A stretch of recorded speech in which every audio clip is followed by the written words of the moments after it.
Se puede vivir con el alma dormida en una butaca leyendo el prospecto de un ansiolítico, o se puede vivir como Pío Baroja, andando, observando, anotando.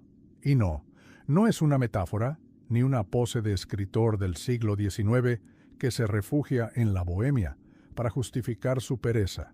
Todo lo contrario. Baroja fue un nómada de verdad, de los que se levantan temprano sin saber exactamente a dónde ir, pero con la certeza de que quedarse quieto es la muerte del entendimiento. Nació en San Sebastián, pero en realidad nació muchas veces. Nació en Pamplona, cuando vio por primera vez a un carlista con la boina calada hasta las cejas y el fusil al hombro. Nació en Madrid, mientras recorría los cafés como quien recorre trincheras en una guerra silenciosa. Nació en París, enfrentado al brillo un poco ácido del europeísmo de salón.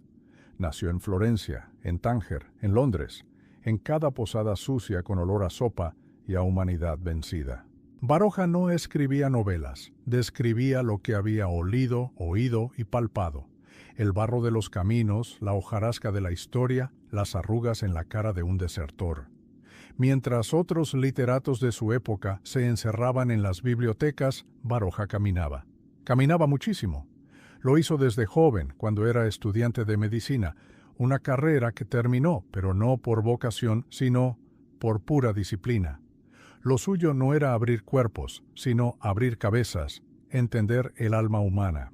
En los cafés de Madrid conoció a un Valle Inclán, que aún no lucía su barba de patriarca, y a un Azorín que ya por entonces parecía tener el alma un poco achacosa. Pero mientras sus colegas se atrincheraban en la brillante retórica, en la frase perfecta, Baroja se lanzaba a los caminos, recorrió Navarra, Guipúzcoa, Álava, La Rioja, tierras de contrabandistas, aldeas con tabernas donde el vino tenía más polvo que uva. Caminos donde la literatura no estaba en los libros, sino en las piedras, en la gente. De esas travesías surgió su serie Tierra Vasca, que no es solo literatura, es etnografía emocional, un mapa del alma de su gente. A partir del año 1900, su epicentro fue Madrid.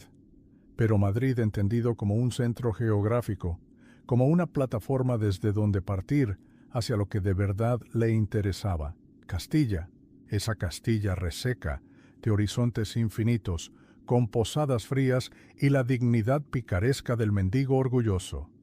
La Castilla de Soria y de Burgos, de Segovia y Toledo, donde el alma se despeja del ruido moderno y se enfrenta a lo esencial.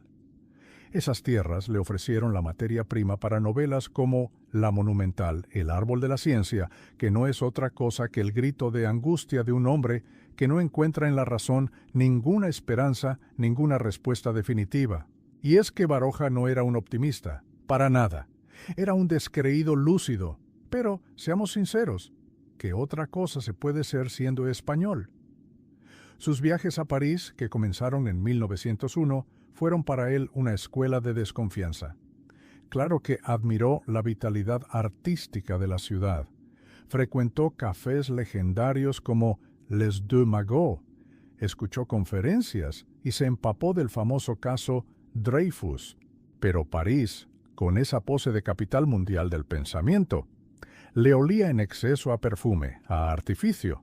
Baroja era un tipo que escribía con los codos sobre la mesa y los pies llenos de barro.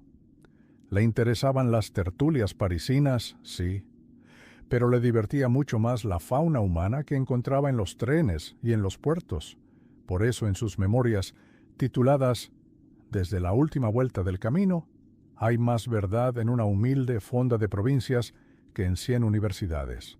Viajó a Italia, a Suiza, a Alemania, a Inglaterra, pero no lo hizo como el turista que saca fotos del paisaje o como el académico que toma notas sobre arquitectura barroca. Lo hizo como un cazador de tipos humanos. En Venecia, en Berlín, en Londres, buscaba al hombre común, su acento, su forma de caminar, su manera de pedir una cerveza o de mirar con recelo al extranjero.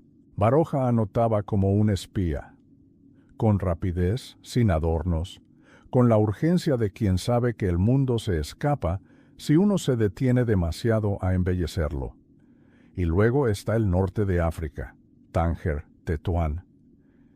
Ese mundo fascinante donde los europeos se creían superiores mientras los árabes los observaban con una mezcla de indiferencia y sorna.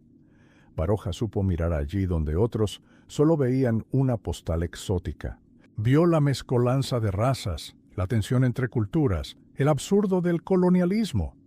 Y lo contó con ironía, con esa distancia justa que ni idealiza ni desprecia. Simplemente muestra. Cuando estalló la guerra civil, Baroja huyó. No fue un hombre de acción en ese sentido. No combatió, ni empuñó fusiles, ni escribió panfletos para ningún bando. Se refugió primero en Vera de Bidasoa y luego en París, viviendo el exilio como quien vuelve a una estación de tren que ya conocía de sobra. Regresó a los cafés de la Rive Gauche sin mucho entusiasmo, reencontrándose con viejos conocidos con los que compartía más cansancio que ideas políticas. Era, por encima de todo, un solitario por instinto. Finalmente, volvió a Madrid. Todavía cronológicamente joven, pero ya viejo. Barojianamente viejos, como se diría, con el cuerpo gastado pero con la cabeza todavía en pie de guerra. Vivía cerca del Parque del Retiro y seguía caminando, siempre caminando. Visitaba cafés como el Lion d'Or o el Comercial. Hablaba con Gregorio Marañón, con Ortega y Gasset, con Ramón Gómez de la Serna, a veces con gusto, a veces con una tensión palpable. Seguía tomando notas en sus cuadernos, como si aún pudiera escribir una novela más, como si la vida no se le estuviera acabando a cada paso. Murió en 1956 con el cuaderno todavía caliente sobre la mesilla. No necesitaba apoteosis, ni premios, ni homenajes rimbombantes. Baroja fue lo que fue, un testigo, un español que caminó su siglo, que lo vio y lo escribió sin filtros, sin adornos. No era un genio al uso, ni un esteta de gabinete. Era un notario del polvo, del cansancio, del absurdo humano. Ahora que todo el mundo quiere escribir sin haber vivido, convendría recordar a Baroja. No como un clásico polvoriento, sino como una advertencia muy actual. No se puede escribir bien si uno no sabe mirar. Por eso, hoy más que nunca, Pío Baroja no es solo un autor. Es una forma de estar en el mundo, incómoda, libre y siempre alerta. Una forma que hoy resulta molesta, porque exige salir del sofá y levantar la vista del móvil, mirar de verdad, escribir sin pedir perdón tras cada párrafo. Ya no quedan muchos como él, pero su lección permanece intacta. En una época de escritores que no han viajado más allá de sus redes sociales, o el ejemplo de Baroja resuena como una bofetada. La literatura no es pose, ni consigna política, ni una ocurrencia viral. La literatura es mirada y es viaje.